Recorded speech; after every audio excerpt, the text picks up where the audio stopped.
Happy Thursday. Patrick and I are going to be doing our Western Conference All-Stars a little ahead of time, but why not? Why not celebrate the best players in the league? Let's just get right into foul trouble, man. Let's get into foul trouble. Great night of basketball last night. A lot of great West Coast games last night.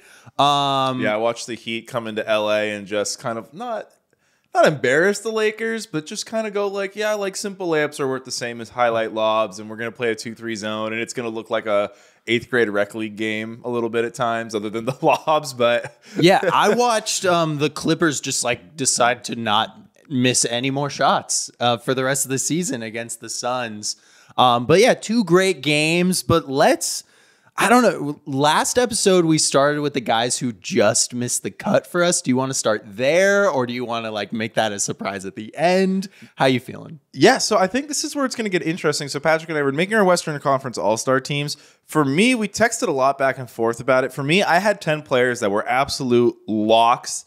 From what it sounds like, Patrick, you had 9 players who were absolute locks. And I know the 10th guy we both have. We'll get into him later. But yeah, I think we should start with the reserves. So I considered 20 players for the 12 spots in the All-Star spot. I was around 24 players. There was just so many guys that I felt and as we were talking, totally forgot Alperen Şengün was a guy. And then I was like, oh my gosh, this dude is averaging a season that in a normal NBA year would be an absolute stone cold lock to be an All-Star. So, I don't know. Are we just getting into the guys that we'll just missed? So one guy I considered, but he didn't make it, Desmond Bane. He's averaging 24.6 points a game, 4 rebounds, 3 assists. This is the type of season where usually a guy like Bane can ascend to the All-Star team, with Ja out. But ultimately, not having Adams, not having some of those other bigs on their team, the team success really wasn't there. Also, 3 assists. I know he's playing with Smart and stuff, but I wanted to see the playmaking tick up a little bit for how much more on-ball duty Desmond Bane got. But, 24.6 points is nothing to sneeze at. He's still a really efficient player. He actually is one of the highest points per shot attempt in the whole league, which was kind of why I was I feel like Desmond Bane deserves a nod, but ultimately he didn't make the cut for me. Yeah, I was there as well with Desmond Bane. And also, I just hate to give it to guys that are on teams that are not in the play-in mix at all. I feel like that's a very low bar. 2 guys that are in the playoff mix and playoff picture as it is that didn't make it for me, Paul George and James Harden. I think both of them, Paul George, we were talking about it via text, extremely, extremely efficient. One guy that's been maybe even a little bit more efficient than Paul George is James Harden. He's got a 59 effective field goal percentage right now. Just when he shoots, he's making it right now. And that speaks to just the success that the Clippers have had this year. Also, James Harden's creation has been really, really awesome. Yeah, so my main crux for leaving Harden off was obviously he misses the first 4 games of the season. He gets traded to the Clippers. His first 13 games with the Clippers are really meh. The last 15, 16 have been really amazing. If he was doing that the entire season, he's a stone cold all-star lock. One fun Harden stat that made me think, you know what, maybe I should put him on anyway, because we are projecting forward a little bit, right? There's a whole month before voting ends. So I will say, of the players who didn't miss it, I think Harden's the most likely to sneak in because of how good he's been lately. But right now, Harden, I think, is the most efficient isolation player. Yes, he's just ahead of SGA. Yes, you saw that last night in your research too. Yeah, dude, I saw it in the game. He could not miss a shot from 2-point mid-range area. Obviously, he's shooting bonkers from 3, shooting 42% from 3 right now, which is just sick. But another reason why I didn't put James Harden on is he kamikaze dive bombed or tried to the Sixers season, which that's got to count for something. Yeah, I am holding it against him because he does miss the first 4 games and effectively misses the first 15 with how bad he was to start his Clippers tenure. I think for me, it's he did request a trade over the summer, so it's not necessarily his fault the Sixers didn't act on it earlier. If I'm not mistaken, he tried to play and they like didn't let him board the team plane at one point. I remember that being a little funky. Yeah, I mean, I guess we don't really exactly know what it was like, but there's two ways you could deal with something like that. It's the way we've always known James Harden to deal with stuff like that, and there's the way that like Kevin Durant dealt with it last year, where the way Damian Lillard was dealing with it of just like, there's no question these guys are super professional and they're not going to like be out with Da Baby all night. But hold on though, because I think the way the team handles it really affects the way we view the player. Like Anthony Davis had this like horribly tarnished reputation for the way he handled his trade request, but he was like demanding that they play him and they just refused to play him. So everyone's like, look at him sitting games. And it's like, I mean, get that Looney Tune shirt off him like, right now. I don't know. I get what you're saying. You know what I mean? It's like the Pelicans, the way they handled it colored the perception the way people viewed Davis. All right. He also did say that Daryl Morey was a liar like 2 weeks before the season started. So I'm just saying, like, I don't know. But yes, Harden. Who else you got? We can move on from this. I had both Pelicans guys just outside Zion. So Zion's actually averaging more minutes, but he's averaging a career low in points and efficiency. So this is actually just the worst version of Zion. So I don't think you should be an all-star being the worst version of yourself. Ingram just kind of... Is it bad my notes just wrote There's just something very underwhelming about BI that I just don't think he's up there with the 12 guys I ended up picking. Yeah, I mean, I think if he's shooting 35% from three right now, I think if he was around like 38, obviously if he was 40%, then that's the kind of resume where it's like we can't overlook him anymore. But like, he's not bringing that much to the table as far as like creating for others other than just like with his scoring gravity. Yeah, like my thing with Ingram has always been like, because I feel like the best version of Ingram that I've seen is like when he actually gets to run the pick and roll a lot. But the problem is it's like he's good at it. He's not great at it. And it's like if that's the best version of yourself and the best way to use you has kind of a lower ceiling, like I just have a problem with players like that in general. I think Ingram's isolation package is a little overrated. Mm-hmm. I don't think he's quite the mid-range monster Durant is or Leonard are. And, you know, just like he's a little bit more frail. He's not the best defender of a lot of these guys. So that's just kind of, for me, a lot of a flavor thing, but also just I just don't view him as the same offensive ceiling raiser that I view the 12 starters as. Yeah, it's also really tough to be a forward in the West right now, which I came to find out. I guess a forward in either conference. But yeah, speaking on Zion a little bit, I was really surprised. Did you look at his on-off numbers? No. The Pelicans offense actually gets 2 points worse per 100 possessions in their offensive rating when Zion's on the court. And it's like, this is a guy, we're going to talk about it later, but guys that primarily their value comes on offense, I'm not loving it when I see that the offense is getting worse when you're on the court. So that was like a huge reason why I didn't have Zion on there. But yeah, I mean, you know, Zion's still shooting 58% from the floor. Like that's awesome. But at 22 points wasn't really enough. And like, I don't know. When I like imagine Zion when he was at Duke and stuff, I'm like, imagine this guy's like an automatic, like at least 20 and 10 guy. And like, I wish he could commit to the like crashing the boards in that way. I know it's somewhat schematic, but like that's the real like inefficiency that Zion can destroy with just his body type and his athleticism. And we haven't really seen that. We've seen a downtick in his rebounding. I think the really interesting about Zion, we won't get too much on Zion, is like, I feel like there's so many different perspectives on the best way to use him. Because even you and I debated earlier in the season, like, I was like, I kind of like him as a pick and roll ball handler. And you were like, I kind of like him as a pick and roll man. And you know what I mean? It's like, there's so many different ways to challenge or tackle the Zion, like how to use him best. But let's not spend too much more time on the Pels. Who was the next person you had just kind of considered? I mean, I don't know how much, like, how deep do we want to go? Let's go pretty shallow for the rest of the reserves, except for the two that we both had either in or on the border, which we both know were Şengün and Gobert. Yeah. Well, why don't we just jump into those guys? One other guy I considered was Chet. Okay. Yeah. You want to give out the Chet?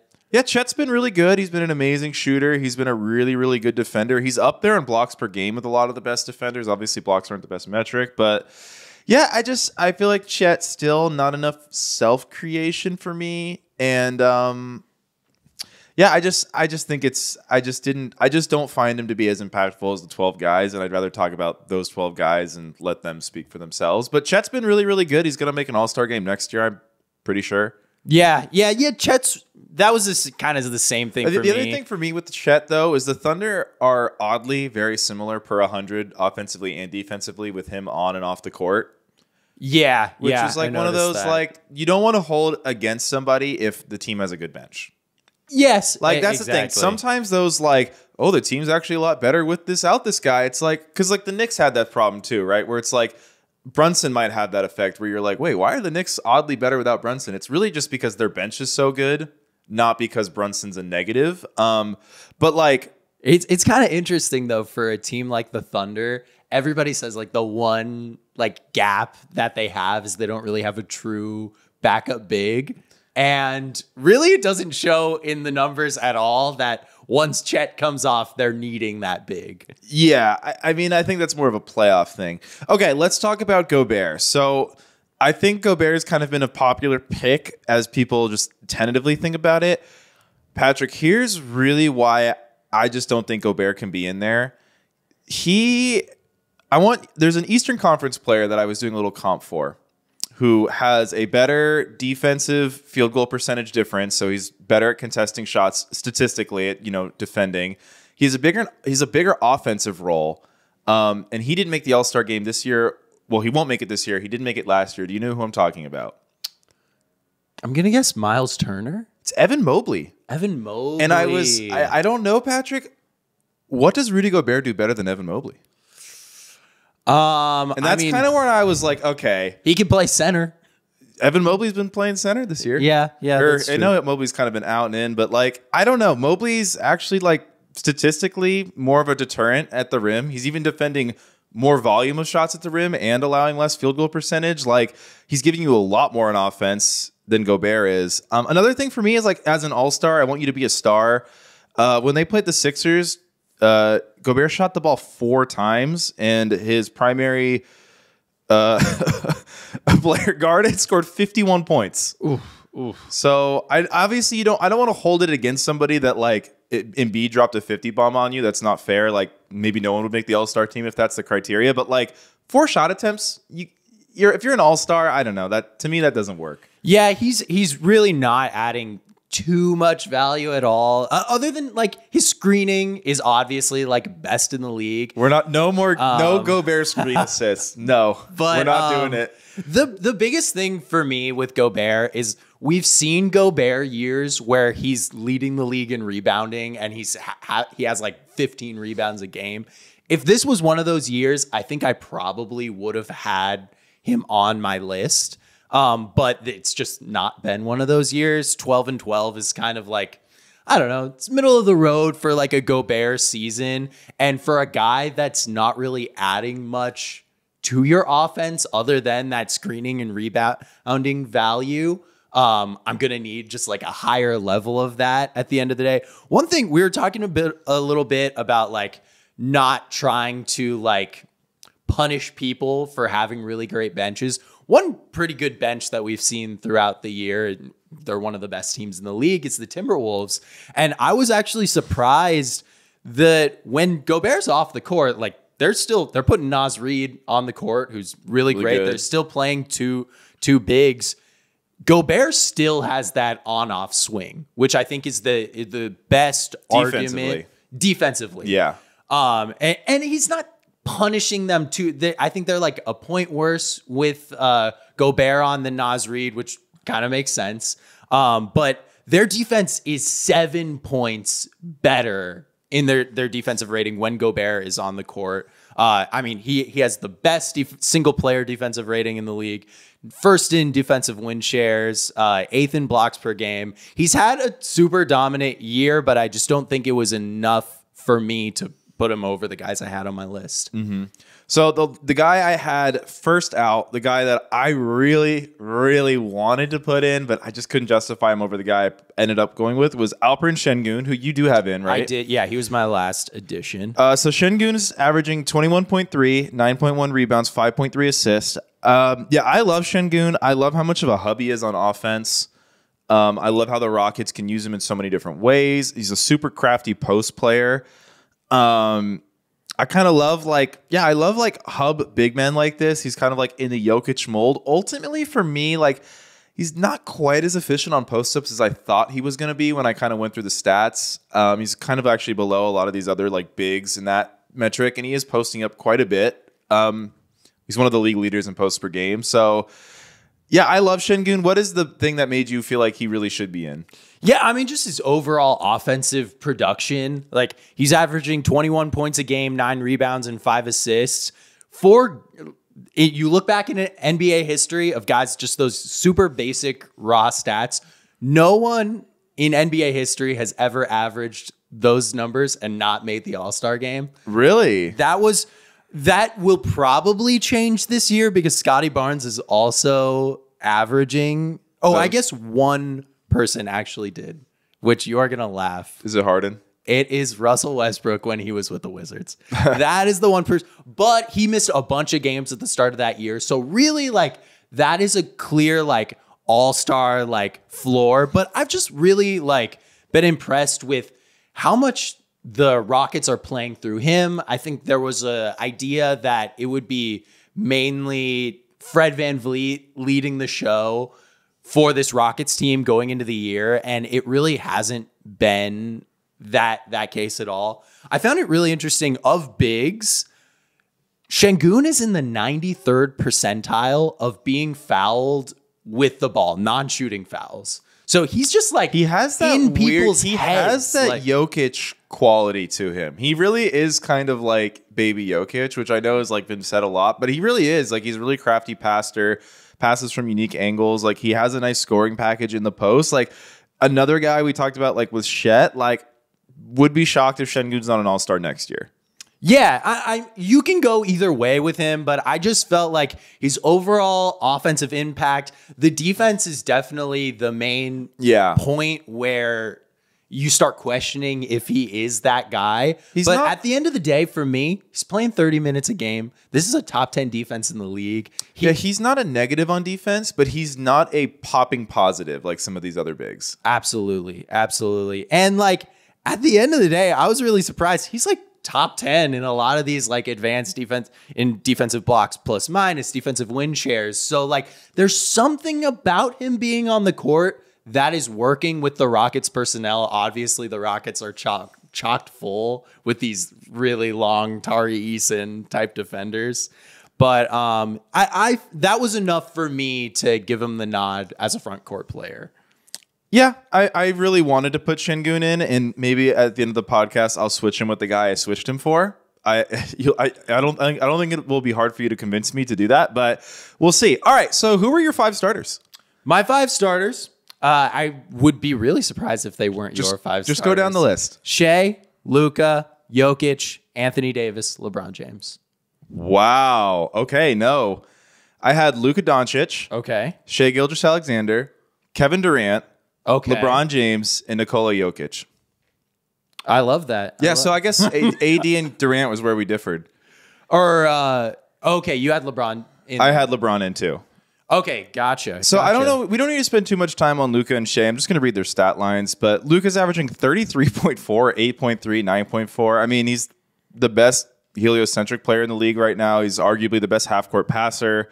Shea Gilgeous-Alexander is averaging over 30 as well. We just saw them beat the Celtics, the Nuggets, and the Timberwolves in the last 3 weeks. Obviously, the Thunder are amazing, and the biggest part of why they're amazing is because of Shea. He's arguably arguably the best, if not just a top 3, top 4 isolation player, just unstoppable getting into the paint. LeBron James, we both had just absurdly efficient this year, 25.4, 7.4 rebounds and assists. He's averaging 41% from 3, 59 from 2. All the good Laker lineups are just the ones with LeBron in them. LeBron playing is just a positive for the Lakers. Lakers are bad without LeBron. He's just been incredible. He's still a great rebounder and passer. Amazing cutter. It's a big thing with LeBron. LeBron, can I give you a little stat that is just like a super simple stat, but I just really encapsulates like why LeBron is one of the GOATs and is just awesome. So he's averaging 25, 7, and 7. Yeah. I wanted to see like who are like the oldest dudes that have ever averaged 25, 7, and 7. The 6 oldest 25, 7, and 7 years are all him. All LeBron James. Yeah, no, he's timeless. He's defeated Father Time. Like Father Time has taken. I'm gonna give Father Time 2 L's. Like Tom Brady and LeBron have handed that man a fat L. You pointed out to me a couple weeks ago that LeBron versus Father Time commercial was like 4 years ago. Now. Yes, I don't know if anyone remembers. There was a Nike commercial about like LeBron versus Father Time, and that was a long time ago. Jokic, the other guy that we both had, I don't think we need to justify Jokic. 25.7, 12.3, 9.1. Where we differed was I had Kevin Durant, you had Anthony Davis. So why do you think Davis deserves the nod over Durant? You know, I mean, obviously I've like really deep dive watched KD this season, and just like I think KD hasn't been super effective on the defensive end this year. He hasn't been a game changer. KD's had an amazing year and probably like the best like 3-point shooting season that we've ever seen. And by best, you mean he's averaging 47.7% from 3. This guy's making basically 50% of his threes.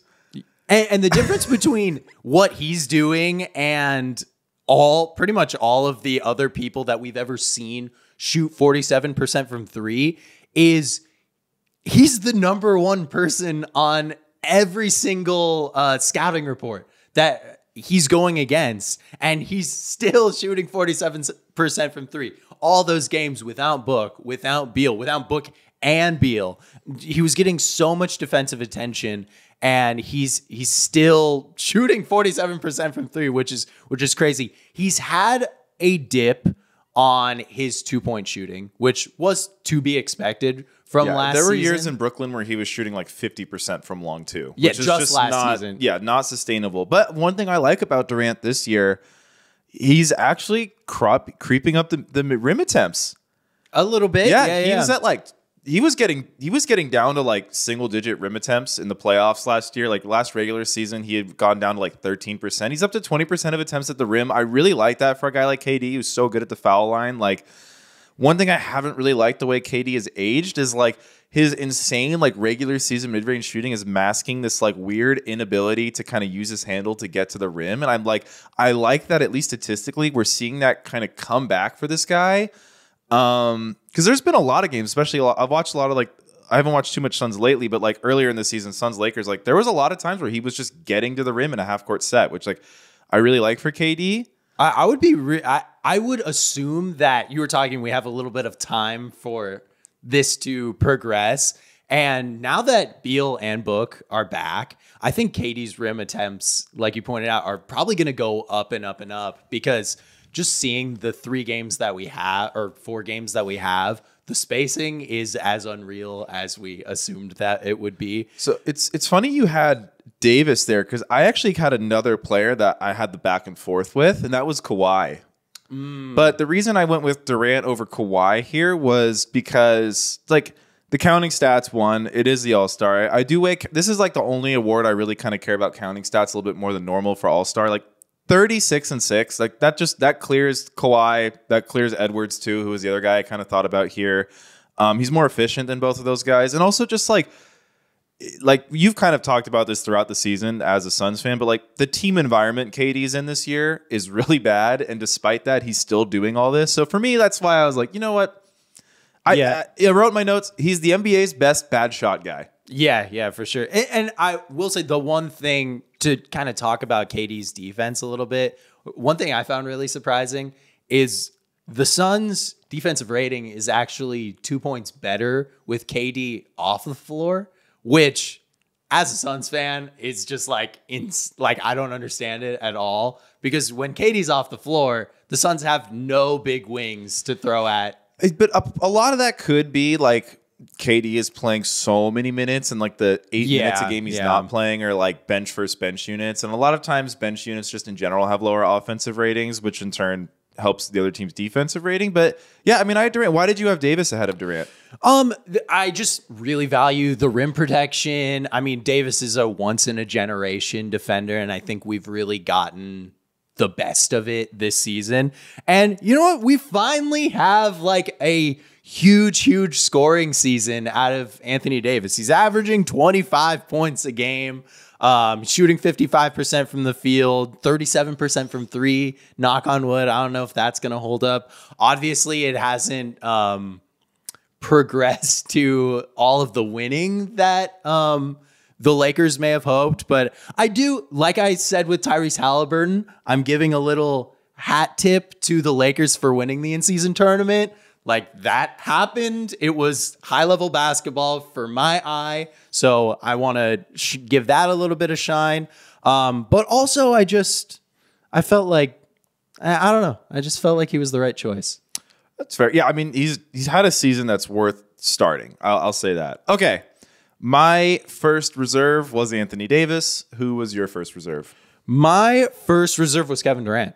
Okay, cool. Yeah. So next, Anthony Edwards, obviously has to be a starter here in the has to be on the All-Star team. For me, I didn't put him as a starter. Just the counting stats aren't there. I feel like his team environment is just so good. But he is the guy that, like, you filter lineups with him in and out, and it's like he's really impactful on both ends for the Timberwolves. But yeah, I mean, I'm not going to say anything bad. He's an all-star. He's a very deserving all-star. He's the best player on what is currently the #1 seed. I don't know if they're going to be that by the time the all-star game happens, but just the way things are trending. Max is shaking his head right now, our resident Timberwolves fan. Yeah, but I will say something, Max, about the guards, the reserve guards. Right after Luka and Shea, I feel like there's a little bit of a drop. Obviously a drop to greatness, but I was looking at a bunch of guys to see who is going to be my first guard off the bench. I was looking at Steph. I was looking at Paul George and James Harden, who we already talked about. I was looking at you Book. know who it is. I was looking at Fox. It's Fox. Yes, Fox was the guy that I ended up landing on because Fox, I mean, he's averaging 30 points a game. 4.6 rebounds, 6.1 assists. The Kings are really good again, and he's the main reason why they're really good again. But after Fox, I landed on Anthony Edwards because I do think there's defensively, defense, like there's a gap there. We've seen Anthony Edwards turn it up in a way that is like, I think a really special level and something that if he's able to just like grab that in the playoffs, can take a guy from being like a really great all-NBA player to one of those kinds of guys that transcendent talent that can win playoff series for you. Yeah, I think like, you know, it happened a while ago, so you forget, but I do think like when we look back at this like 2023, 2024 season, and we're like, what were like the 10 moments that defined like that season? Like, I do think Edwards like locking Tatum up to the point where Tatum is like fumbling out of bounds is going to be like one of those moments that we look back on and we're like, oh yeah, that was Anthony Edwards like telling the world like I'm him. We've got Max nodding a little bit Let's now. go. Yeah. Shit, now I'm like maybe Edwards should be a starter because he is giving you a lot more than Durant defensively, but yeah, I mean, I don't think Edwards has should a lot be of starter. Edwards has a lot of games to start in his career. And you know the efficiency gap between KD and Edwards is so big. And also, I will say, I think the defensive gap between AD and Edwards is also huge. Just because he's a big. Yeah, he's a big. And, you know, that's just how it works. Big guys, they play basketball for a reason.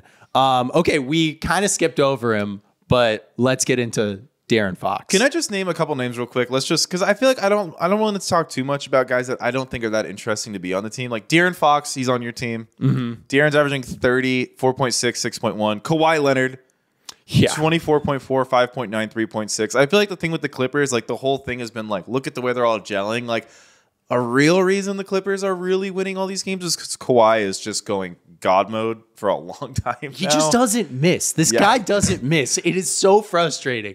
It doesn't matter how draped over. Like the Suns were doubling on the catch last night, and he's just he's never sniffed a rim. It just goes straight in.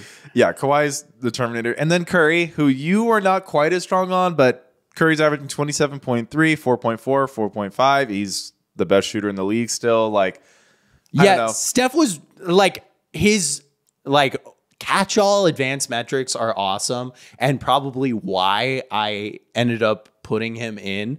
But he's really been a scorer this year, and that's kind of it. And that's because he's playing next to Chris Paul now. The Warriors are a very guard lopsided team, but just the defense has not been the sneaky great defense that I think we've known Steph to have. He belongs there, and like you said, I mean, he might end up being a starter. So I was talking about this with Patrick before the show, but Steph, I don't think should be a starter this year with the way Luka and Shea have played. But with the fan vote, I feel like Steph's never not going to be a starter. So between Luka and Shea, who do you think ends up on the bench? I mean, I feel like Shea has all the national media attention right now, but you do have to remember it's a while before the game actually starts. And Luka, personally, I think has been better than Shea this year. But what do you think? I mean, in this conversation, I kind of feel like actual basketball, you got to throw out the window and you just got to start talking about who's more popular. This is a fan vote. I mean, if it's a popularity thing, Luka's going to make it. And that's where I land. Yeah. I mean, Shea, I think it might be a different story come a year. The Thunder might have an awesome run through the playoffs. Shea's Skims commercials might just really resonate with people. But he's just not there from a popularity standpoint right now. Yeah, it's tough because we're having this conversation in the midst of the Thunder are the best team in the world. Exactly. We're in that part of the regular season right now. So obviously this is going to sound dumb in the moment, but yeah, I mean, and I know Shea should start dating a Kardashian right now. Yeah, it's just for me. Yeah, I don't even, I don't want to compare Luka and Shea. To me, they're the two best guards in the West this year. They're both starting. You want to know the real problem? And I know you'll agree with me on this. The Thunder have too ugly of jerseys. If they had cooler, more aesthetic jerseys, people would be buying Shea's jersey. But they're just so ugly. They look like a Love's gas station, just like the patch on their jersey, and no one wants to wear that. Yeah. Also, Gilgeous-Alexander just doesn't really roll off the tongue. It doesn't. It's too long. Do American people have too much of a bias against the Canadian? Next, after the break. Yeah. Can we talk about De'Aaron Fox just a little bit? Yeah. He just won a double overtime game against the Orlando Magic right now. But the only thing I want to say, okay, so we all know De'Aaron Fox. I think there was a long time where just kind of the rap on him is this guy's too small for the way he likes to play. And so he's 6'3", and he is shooting 53% on 2-pointers right now, which is absolutely filthy. Only 2 guys have ever shot with that efficiency from 2 as 6'3" or shorter players. And that's Steph Curry and Damian Lillard. Yeah, De'Aaron Fox's scoring ability, especially the way his 3-point shot has come along in his career, is and I think it's one of these things, and now I'm comparing him as De'Aaron is the better of these 2 players, but it's kind of that thing that Maxey has too, where it's I am a little short, but I'm so freakishly fast, and my shot is so good that you kind of don't have a chance to guard me because you have to play up on me, and I will blow by you. Absolutely. Yeah, and in the game yesterday, he's just nails. You just know he's so cool and calm when games get tight. It's just such a find by the Kings. And I know they kind of fumbled the Halliburton thing, but it would have been really easy for them to give up on De'Aaron Fox as well. There were some really lean years there, and they stuck to it, and they've got an all-timer as far as Kings go. It's kind of crazy because, I feel like when you look back at like NBA history, a lot of the archetype of these like super fast athletic guards like John Wall, Westbrook, Derrick Rose, it's like they're these awe-inspiring, like in the air finishers, but they never seem to have that three-point shot. Mm-hmm. And now all of a sudden we have this new era of NBA guards where it's like Maxey and Fox and like these guys are faster than ever, but they have such good shots. And it's like the evolution of the game. And obviously those three guys I mentioned before, I think probably are better passers. Maybe not Rose, but like Westbrook and Wall. But Wall. But I would say Fox is a better scorer than Wall. Yeah, I think Fox is a better scorer than him too. And it's like, it's just really kind of cool the way like, I don't know. We're just seeing like these players that, it used to just kind of, it used to be like the 2K My player, right? You can either have athleticism or shooting. And now we have guys who have both. And it's just cool to see. Yeah. I mean, that's why we're sitting talking about 20 fucking thousand guys for 12 spots. 12 spots. The other guy I didn't mention as a lock who was a lock for me was Devin Booker. Okay. Devin Booker was one of my last guys that I put into. So Booker's averaging 26.4 points, 5.3 rebounds, 7.9 assists. Yeah, no, and that's why I ended up putting him in, is just like the creation stats from Book are absolutely awesome, and it's just something that you don't see. I was looking at, I really like I am cleaning so the curious glass where these last two spots are going to go. I feel like we're going to have completely different players. Okay, so right now, let's just, before we get into Book wasn't one of your 9 locks, who was the other lock that you had I didn't have? Let's see. I had Shea, Luka, Jokic, AD, LeBron, De'Aaron Fox, Anthony Edwards, Kevin Durant, Kawhi Leonard. Those were my locks. Okay, I had all those guys. Those were my 9 locks. And then Steph and Book were my last 2. Did I put too many people on my team? You may have. Oh my God. But it's okay. 8, we will 9, work through 10, this 11, together. 12. Oh, you know what? I did put 13 people on my All-Star team. Ooh, who's gonna get cut? Who's gonna be the water boy in Indiana? God. Yeah, no, I put too many people. I guess I had 11 locks. Wow. Okay. Wow. Okay. Well, you can help me parse through these two because you know what? I know who I'm gonna go with. Let me just. But damn, now I got to talk about both of them for a second. That's how many good players there are. I know, it's so hard. Let me for a second just say, like, Devin Booker's assist percentage for a combo guard like he is, he's in the 98th percentile, and he's only behind one guy, and that's Chris Paul, who doesn't have nearly the job that Book has on his plate. So I'm more curious why you didn't have Book as like a instant no-brainer, I don't even need to think about it type of guy. Well, with the Suns guys, I always try to be as objective as possible. I definitely have a bias towards them. And I haven't loved Book's leadership throughout this season, really. The Suns had a huge bump once Book came back from injury. They had this 8-game surge right when he came back. But then after that, there was just a lot of decision-making stuff. He was getting the raw assist totals, but he wasn't really getting other guys going, wasn't really making the offense work in the way that I wanted it to work. But at the end of the day, he's just been, and I think a huge part of it is the last 4 games before last night, Book was on the coldest streak. He shot 2 for 22 against the freaking Trailblazers. It was a little bit of recency bias from me. I pay such close attention to the Suns that it was this guy, he's not worth anything. But no, he was definitely, at the end of the day, he made my all-star team. Okay, so Patrick, the 2 people who are fighting for my last spot, okay, for my imaginary 13-player all-star team was Karl Anthony Towns. Okay. And I'll quickly go into why I like Towns over Şengün. So Towns is at 21.4, 9.2 rebounds, 2.9 assists. I think the big thing with Towns, the 41.3% from 3 on 5 attempts a game is that's what lets you have Gobert on the court and still have a good offense. Mm-hmm. Towns is the reason why it all works offensively for that team, in my opinion. when you take Gobert off the court, they go to a 111 defensive rating. That's still really good.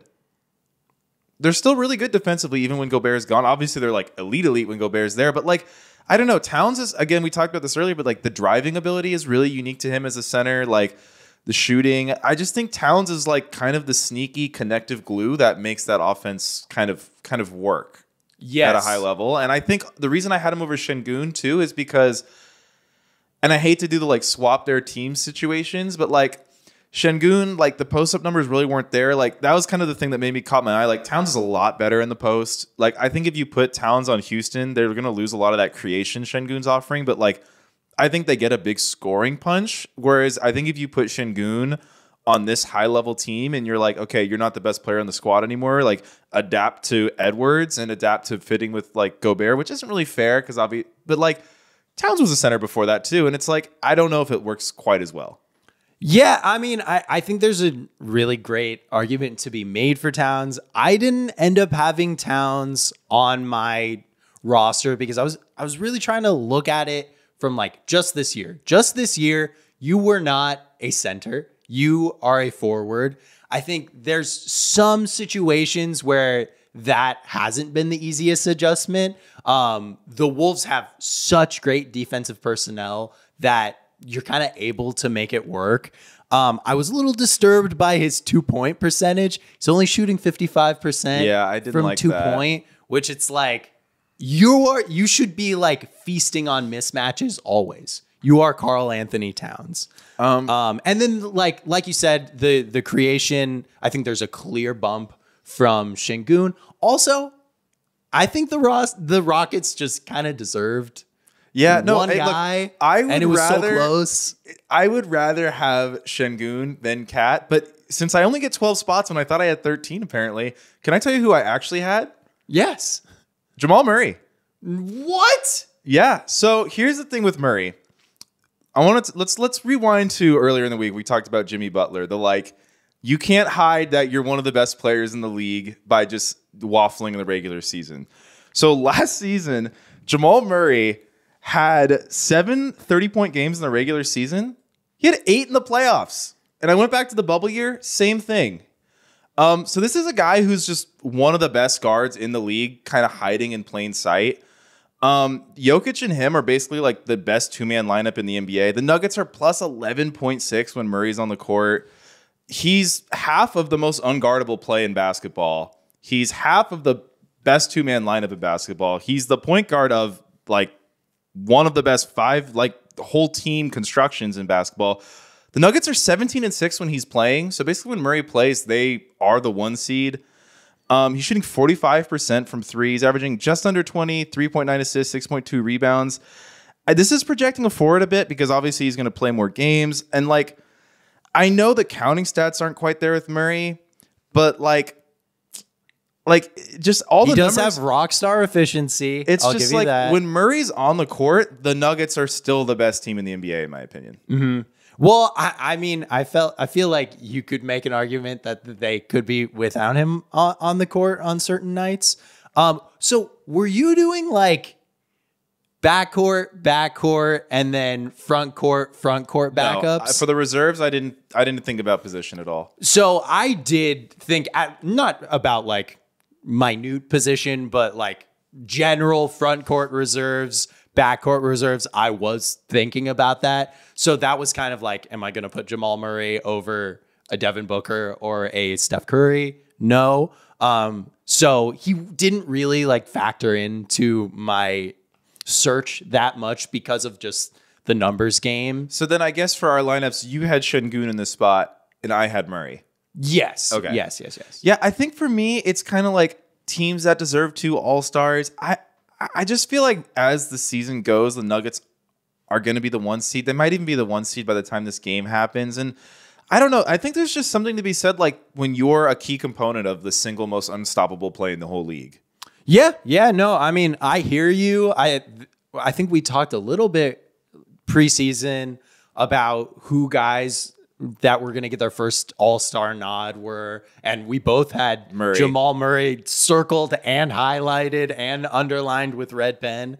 But it really hurt that he missed all those games. He's only played 21 games, which isn't that far below some of these guys. We had a lot of East guys at that number, though. But I don't know. I felt like we need front court players and we have enough guards. So that was kind of where I made the line of distinction. But I respect it. Like, Jamal Murray's a hell of a player, and it really, like we talked about, doesn't really make sense that he's never made an all-star team. Yeah, and I don't want to repeat the stat, but this is a guy who, when he plays a full season, he averages way more points in the playoffs than the regular season. And I know it's a regular season all-star, but it's kind of like the Jimmy Butler thing where it's hey man, I know you're that good. So you can't just hide because you guys are so dominant in the regular season. You don't need to put it on, when I know you can put it on because you put it on against the best teams consistently in the highest leverage moments. I wonder if there's a point in Jamal Murray's career where, they haven't won a championship in a couple years and he's not eligible for a Supermax deal. And he's fucking I'm averaging 26 this year. Yeah, that, or he's hey, I got to go somewhere where I can average 26. So here's one quirky thing with the Nuggets that I thought was funny, one thing I don't want to be a hypocrite about was I kind of held a lot of these guys to what does the team look like when it's you and not your coworker, right? So the Nuggets are just bad in the Murray no Jokic minutes, but I was they're really bad. And then I look at the lineups. When they play Murray without Jokic, they also play Murray without any of the other starters. Yeah, they do the hockey, but they lineups. do the hockey thing with Murray. They leave Murray in these lineups with guys who have no NBA experience. So this is a crazy stat. Murray has only had 19 possessions with Aaron Gordon, no Jokic, and 33 possessions with Michael Porter, no Jokic. And by the way, a lot of those 19 and 33 overlapped. So there's a total of 40 possessions over the entire season that Murray's gotten to play with the other decent players without Jokic. So it's also kind of the reason they're bad without Jokic and Murray on is because they're also taking all the other quality players off the court as well. I would love to do a deep dive on if this is a NBA inefficiency that Michael Malone found. Maybe it is just more valuable to have your 5 best players playing together always if you can eke out enough wins, opposed to mixing in the backups with them all the time. Maybe you just take the L on your backup lineups because your starting 5 is just so much better. That's I don't know. It's interesting, but we always talk about the cohesion of the Nuggets. Yeah, but no, Murray, Şengün, Towns were kind of the 3 guys I really kind of went back and forth. George at first was the other guy I really went back and forth on with these 4 guys. But yeah, for me, it's just, I know Murray doesn't have the stats. He does have the efficiency. It's just, for me, it's you just won the chip. I've seen how impactful you are in the biggest games of the season in a way that I just haven't seen with Towns. I haven't seen with Şengün. Heck, I've seen it in the past with Paul George, but I haven't seen it as recently. And I just think Murray should be an all-star. Yeah. The Nuggets deserve more love. See, I get what you're saying, and I do think the Nuggets deserve more love in a holistic, general sense. But when I did this, at least all-star thing, I realized, I got to stop saying this team deserves X amount of all-stars, because the league's too good for that nowadays. No team deserves an all-star if that means I'm leaving LeBron James off of my list. Well, it's one of those things too with that logic where it's what team does not deserve 2 all-stars is the Suns and the Lakers. Exactly what I'm saying. And they're the 2 teams that we both had having 2 all-stars. But I mean, that's also part of the team construction, right? When you have really bad, surrounding casts around superstars tend to elevate their personal stats, and that tends to get you into the all-star game. So, okay. So I'm cool with any of Paul George, Şengün, Karl Towns being in my Murray spot. Yeah, and that's where I was around as well. Honestly, I don't really see it for Murray. I see the love, and that's probably the best argument for it. But I don't know. I can't fault you. Jamal Murray, there's also a certain amount of this is the freaking all-star game. Let's get guys in that will make it fun. And I think Murray would be more fun than any of those guys. I'm not gonna lie. I agree. I agree with you. So we were kind of talking about the Lakers and Suns just now of like being teams that don't necessarily deserve 2 All-Stars. There was you watched the Lakers Heat game last night, and there was a report this morning from, I think it was from Shams and The Athletic, about I'm just going to read you the quote. There's currently a deepening disconnect between Darvin Ham and the Lakers locker room. 6 sources with direct knowledge of the coach's with direct knowledge of the situation say people are raising questions about the head coach's standing. And with that, I ask you, does letting go of Darvin Ham fix any of the Lakers' problems? What do you feel like around that question? I mean, the Lakers, they've had this thing going back to Vogel in the first Westbrook year where, like, if you actually go, like, through a lot of the teams, right, most teams will have a lineup at this point that has, like, 500, 600 possessions, right? Like, they have a lot of cohesion. This has been a thing for, like, this is, like, 3 years running out for the Lakers where, like, they never have a lineup that has a lot of play time. Because I know the thing with the Lakers we've been hearing a lot is, like, we've been injured, and it's like LeBron's been playing, Davis has been playing, like, me and you both had them as all-stars. You had them both as all-star starters. I think Davis is worthy of being an all-star starter. Like, the team should be better, but, like, they are stating Cam Reddish. And I know, like, I think for a lot of people, like, maybe who haven't been watching as much, you're still in football mode. It's like you saw Cam Reddish in the in-season tournament hitting, like, a dagger 3. But, like, the guy can't shoot. Yeah. The guy's defense also was, like, really peaking high-level stuff earlier. Like, that's not really him, his whole body of work. Like, I think, I don't know. I guess it's with Ham. I can see both sides of the, like, what is a new coach going to do that is really going to change things? I mean, like, I thought benching Reeves, like, it kind of made sense. Like, we need to boost the bench unit. But at the same time, it's like, we know the best version of this team is Reeves, LeBron, Davis. And it kind of, we talked about this with Malone, like, 2 minutes ago. Is like, is there something to just, like, it's okay to lose your bench minutes if your starters just are destroying the other team consistently? And it's like, I don't know. I think, yeah, I mean, I guess there's nothing I see from Ham that makes me feel like he's really, really worthy of being kept. But at the same time, I also don't know necessarily what Ham, like, I don't really know what I would do right now to immediately alleviate a lot of the issues the Lakers are having. Yeah, I'm right there with you. I think you hit the nail on the head with the one, like, X's and O's thing that I can kind of see that I would give a knock on Darvin Ham and his decision making is, you know, putting that commitment in D'Angelo Russell instead of a guy that seems to be a clear piece of your future in Austin Reeves. But I don't know. I've been saying it all season.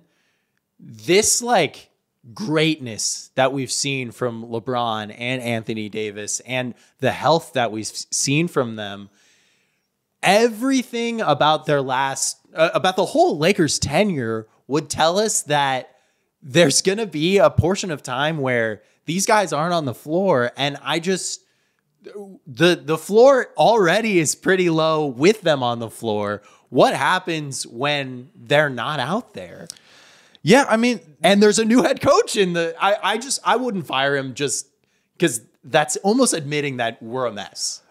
I think it's interesting because I feel like, I don't know how Suns fans feel about Vogel, but I didn't like when the Lakers dropped Vogel personally. Like, I don't know what Vogel was supposed to do with that Westbrook roster. Like, that team was a disaster roster-wise. Like, I don't know what any coach was supposed to do with that unless, like, Eric Spoelstra was like, hey, we're going to play a 5-0 zone and invent a new way to play basketball. Like, you know, like, but, like, with the Lakers, right, they're 26th in three-point percentage, right? This team cannot shoot. Like, the best shooter on the team is LeBron James, which, like, that's happened. The Heat were in 2012. The best shooter on the team statistically was LeBron. He was actually ahead of Ray Allen that one year. But, like Gabe Vincent, you know, they're waiting for him to come back. Gabe Vincent, the last 2 years, shot 36% and 33%. Like, I don't know. It's not any different than, like, he's a not going to D-Lo. save your life. It's not different than, like, a D-Lo, right? And, like, it is tough because it's like, I feel like Reeves is, like, kind of the guy when you're watching Laker games where it's like, oh, he has the open three, he's going to make it. But it's also like Reeves gives you a lot of value from his on-ball stuff. And it's like, it's nice that he can play on the ball or off the ball with LeBron. But it's like, I feel like this team needs shooting, like real shooting. And I think that's kind of the real crux of the issue because they generate open looks. Yeah, they do. They And I think sure that's do. I think that's a lot of the times the problem with a lot of the times we analyze coaches in all sports where players don't execute and then the coach will get blamed. We're looking at results instead of process. Yeah, like weird comparison, but like my football team, the Giants, like earlier in the season, there was this like fire the offensive coordinator. And then every week, like PFF will put out like the all 22. And it's like, wow, look at how there's 3 tight ends who are wide open down 20 yards down the field. Why didn't the quarterback throw to them? And then people are like, fire the offensive coordinator. And it's like, is it the offensive coordinator's fault when guys are getting wide open? And with the Lakers too, is like, if whatever Darvin's doing is resulting in like LeBron generating wide open looks for guys, like, is that Darvin or is that just like Taurean Prince needs to hit a fucking 3-point shot?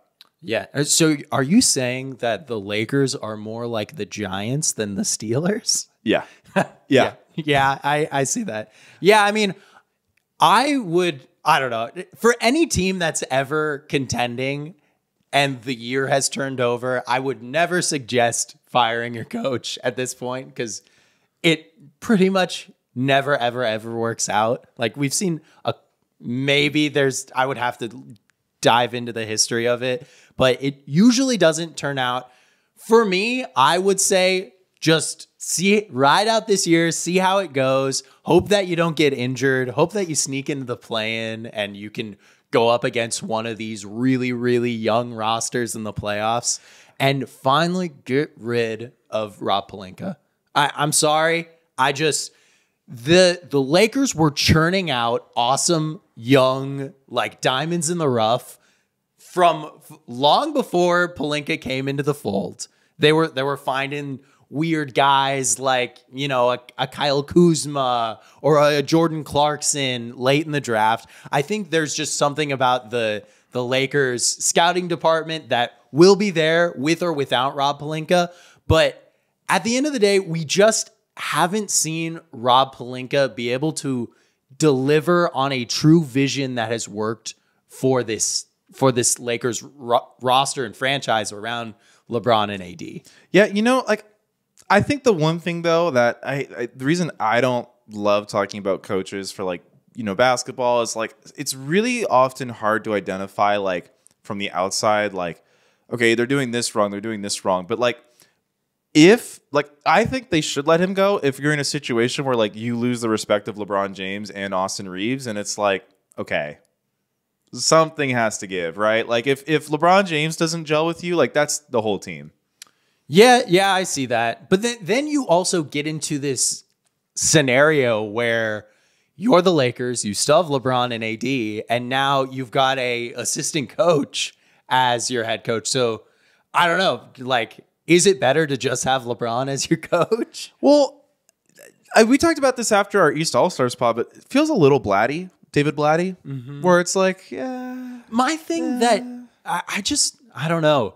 They had such a great run last postseason that I'm really surprised this is happening. It seemed like there was a good rapport with Darvin Ham and the team, and they really ran back a lot of the roster.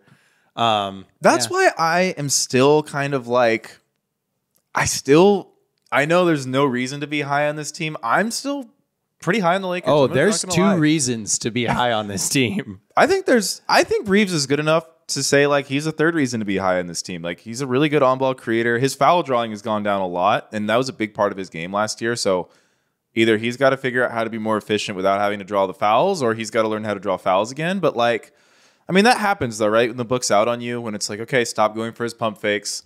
Like that's the thing with Reeves. I've watched enough Laker games where it's like, if he has the ball in that left wing and he takes 3 dribbles and gets to the elbow, like he's gonna pump. He's not even gonna shoot. You know he's gonna pump. Like Reeves needs to diversify his scoring game a little bit more. Yeah. The interesting thing, I guess, just kind of putting a bow on this little Lakers tangent is I think going into the year, people imagined this Lakers team probably roster construction wise closer to being what the Timberwolves ended up being. And they're really built more like how the Suns are built. It's 3 guys and then a bunch of minimum dudes that if they're hitting their shots, then you're probably going to blow out a team. And if they're not, it's dependent on your stars and on the back of your stars to win these games. Yeah, I also don't want to be too prisoner of the moment because I'm just going to go over some. So the Lakers are 2-8 in their last 10 now. And that includes a loss to the Timberwolves, who are really good, the Thunder, who they actually beat, the Celtics, another Timberwolves, and the Heat, who I know aren't world beaters, but like Heat can beat anybody. I don't know. I mean, they lost to the Knicks too. I mean, it's not... They did play a lot of good teams in this 2-8 stretch. But again, they also did lose to the Spurs. That's really bad. They also lost to the Bulls. That's pretty bad. They didn't just lose to the Bulls. They lost by 20-something to the Bulls. Like, upcoming, they've got Memphis, Clippers, Toronto, Suns, Jazz, Thunder, Dallas, Brooklyn. I mean, the way I feel like it always is, like, if a team goes 2-8, they're almost due for regression. Yeah, like positive regression. My thing is just their offense it sucks. Like 24th offensive rating in the NBA. Like it's not a small sample size at this point that their offense is a stick in the mud. Yeah, it's not good. Which is crazy when you have two players who are playing so good on offense. Yeah. Yeah, like LeBron is still like averaging almost career highs in terms of efficiency across the board. Like if you would have told Pelinka and Ham that you were going to get this LeBron season, it's like, great, we're the first seed. This is amazing. Yeah, I wonder, like, I mean, I don't know. I feel like there's like the big trade is what everyone is like been wanting for this team. And I wonder if it's like the big trade is really more for like a Cam Johnson. Yeah, I mean, if you could get a Cam Johnson, that would be I don't great. know I don't know the Lakers assets off the top of my heads, but like, yeah, like no one really knows what the Nets want to do, but like, Cam Johnson, or even a Dorian Finney-Smith, like just another guy where it's like... The tough thing about the Lakers asset pool right now is basically it's the same scenario that they were in last year. They've got 2 picks super, super far in advance that they can kind of play with, but that's super risky when you have a team built around LeBron James and Anthony Davis, and then the young player that they have is Reeves. And Reeves isn't going anywhere. Yeah, Reeves isn't going anywhere unless it's for like some... legit star. Did you see all the talk on Simmons' podcast about a Draymond Green? No, they're not trading. Draymond Green would be an the contracts. Awful trade for the Lakers. He went to LeBron James's birthday party dressed up like a disco guy. Yeah, so Gabe Vincent isn't going to be back for 8 weeks. At this point, I'm just like, I mean, assuming Gabe Vincent is never coming back. The one thing that as like a Heat fan, I'm like, if you do get April, May, Gabe Vincent, yeah, that really changes this team. I just don't think they're going to get that guy in a season where he's had multiple surgeries and we haven't seen that body of work outside of a small sample of playoff games last year. Yeah, no, you can't assume that you are going to get that guy at all. But yeah, I mean, like Christian Wood, Jackson Hayes, Cam Reddish, Rui Hachimura has looked like Wizards Rui Hachimura for this season. Max Christie, like take it or leave it. Jalen Hood-Schifino. We can stop talking about the Lakers now, but it's just a really interesting conversation. I think if they weren't the Lakers and if they had a star that wasn't LeBron James, but close to the same level, the conversation around them would be a little bit different. Yeah, I mean, so they're the 10 right now. They're actually in danger of letting the Warriors pass them for that last play-in spot. So I just feel like they're due for positive regression. Like in a normal NBA year, like the worst team in the league is going through 2-8 stretches, and like I know the Pistons and Spurs and Wizards have kind of clouded our view of what a normal bad team is, but usually the worst team in the NBA has like 18, 20, 22 wins. And that means they're winning like 1 out of every 4 games. Especially in the latter half of the season. Yeah. When teams kind of start giving up. Yeah, like that's the thing. Like normally the worst team in the league is going 2-8 in their last 10. And it's like just no analysis other than like going 2-8 is a statistical outlier. I know it's like not fun to talk about humans interacting with objects that way, but like it's a statistical outlier. Like when the best team in the league goes 10-0, that's also a statistical outlier, right? It's like the reason we talk about things in per 100 possessions is like everything is a randomized. I don't know. I'm getting too reductive about it, but yeah, I don't know. I think it'll It's kind of like the Mavs last year. We talked about this coming into it. It's like their defense was so bad last year after the trade that it was like, even if they didn't draft Lively, it's just statistically, there's no way it was going to be that bad again.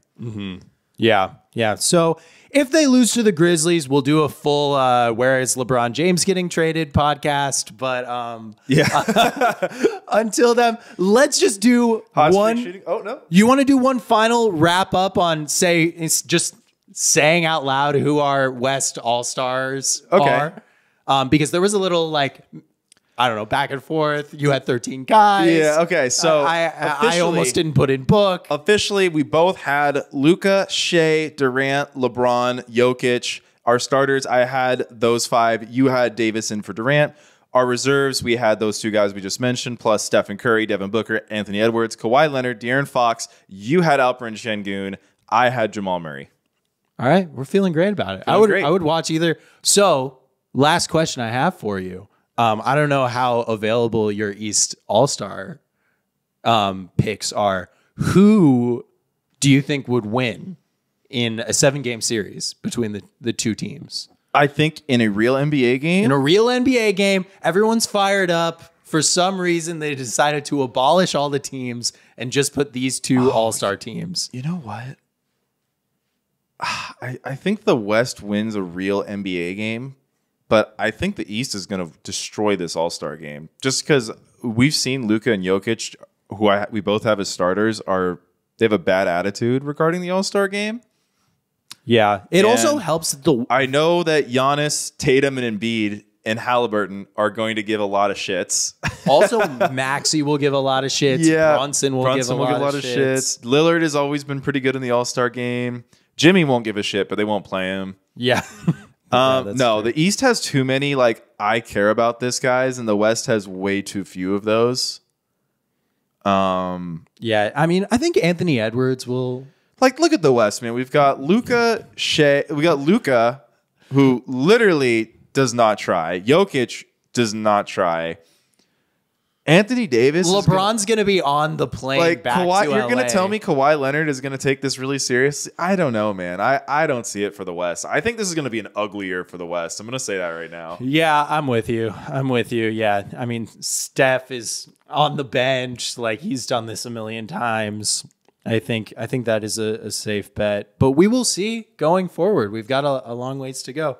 Yeah, let's hop into hot streak shooting slump. Max, you want to get started with your hot streak shooting slump? Yeah, I think I'm back on a hot streak. Let's go. I'm feeling good. I've been sleeping well. I've been cooking more. I've just been productive in my free time, reading more books. A little bit of a New Year's revolution. Yeah, dude. It feels, if I do say so myself. Check in with me next week, and I will have abandoned all of that. I started smoking cigarettes this week. Pound a pack and a whiskey every day. Yeah. But yeah, no, I'm good. Hot streak. Hot streak. All right. I think I'm on a hot streak. I've really enjoyed our All-Star conversations. It's a fun pod this week. I finally got back to posting on YouTube. I feel very energized, invigorated. You're in a good spot in life. You're watching Alex Ramosi videos and you're like, yeah, I'm ready to conquer the world. Shout out to Alex Ramosi. His videos are awesome. But I'm feeling good. I will say I would have normally had a shooting slump. I don't know what. My sleep has just been awful the last 4 days. I'm someone who gets really good sleep almost every day. And I wonder if it's the overcast, because usually I'm a natural sleeper. I go to bed when I'm tired. I wake up when the sun hits my room. No blackout shades in my room. Full windows open. Have you still been kind of on your hiatus? Last week of vacation kind of vibes, or are you completely back in the... No, I've been working all day, both yesterday and today. So today I'm hoping to be done with work by 6 or 7. But yeah, no, I'm back in it. Posted my first video of the year on my second channel yesterday. It's been really fun. Started cooking again, but you've seen my kitchen. So my dishwasher is detached. My floors are missing. I don't have a drying rack. So it's been a little daunting doing cooking, because all right, the dishes are dirty. Where do I put them?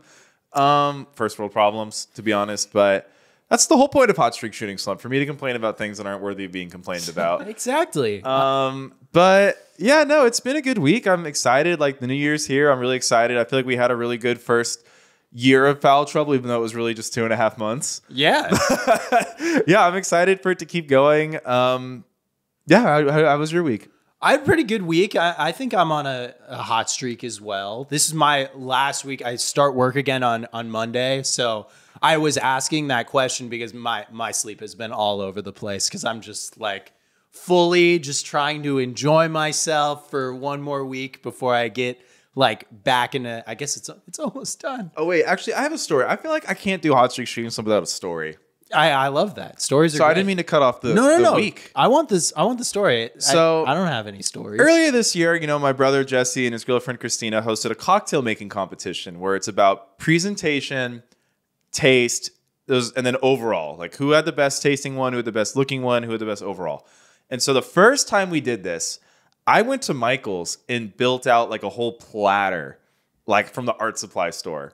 And then someone came with me to Michael's. So both he and my friend had this crazy like platter.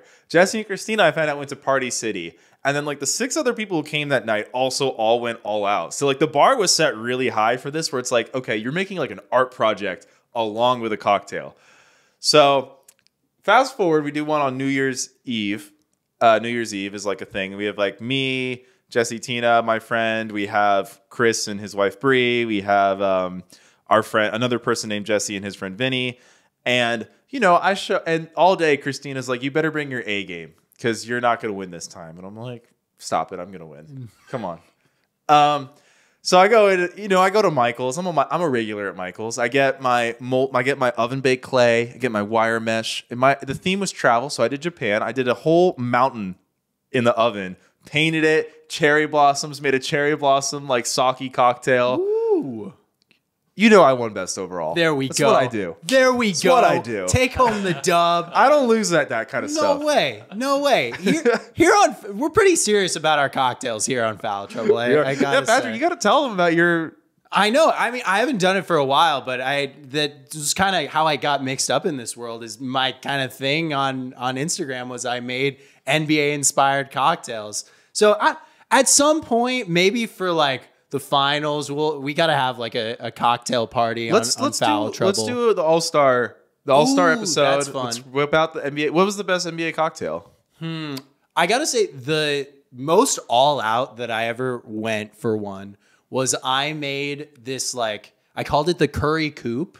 And what I did is I took like traditional curry spices and I sous vide'd the vodka that I had to make kind of like a Indian inspired curry gin of sorts, and then mix that with some like coconut milk. And I can't exactly remember what else I put into it, but I did like a palm sugar syrup. It was very, very extra and very, very good. It's the kind of thing where like I was like making at least like one infused syrup, one infused alcohol for every single thing. So people would come over and be like, hey, like, make me one of your cocktails. I'm like, I don't have like, can I get a legit James, please? Yes, anytime. But yeah, I've actually getting back to my week.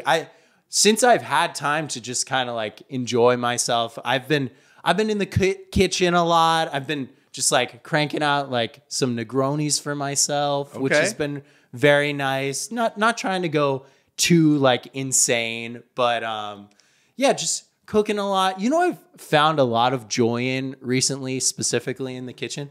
Have you ever just like made popcorn just like in a pan? Once, yeah. It's just like, I don't know. It's so much easier than I thought it was going to be. And you can just really go like crazy with what you're going to make around it. For Christmas, I made these brown butter dates, like brown butter date confit, which is like, it's basically just like making some brown butter and then slow cooking these dates for like hours until they're just like fall off the core, just sweet and like almost like dessert. But I made those were super good, but I had all this leftover brown butter that I invested all this time into. And so I made this kind of like cinnamon sugar brown butter popcorn. Oh, that sounds so good. Oh my God. That was my New Year's. Me and my girlfriend were just like devouring that stuff. So I've had a good week. Look as at well. us, 3 hot streaks. Have we ever had a triple hot streak? I don't think we've ever had a triple hot streak. Yeah, no, I think I was on like a 3 or 4 week slump, and now I'm back. I'm a little bit worried. You were talking so much about like regression to the mean. I don't know what is coming in store for us. No. The mean is me on a hot streak. This is the regression. This is the progression. You're right. Yeah. All right. Well, I hope you guys are having hot streaks out there in the world as well. You got anything else for us, James? Yeah. So just again, we're updating the posting schedule Monday, Thursday here in 2024. Except, which week are we doing a Tuesday? It's not next week, but the week after. Okay. Yeah. So we're sticking to a new schedule, except we're completely abandoning the schedule this week. Sorry. And not next week, but the week after. But it's okay. I mean, one day difference. You guys, hopefully, you guys will survive without hearing Patrick and I's voices. I doubt it. All right. Thank you guys for watching Foul Trouble Podcast. We love you guys. We will catch you around. See you soon.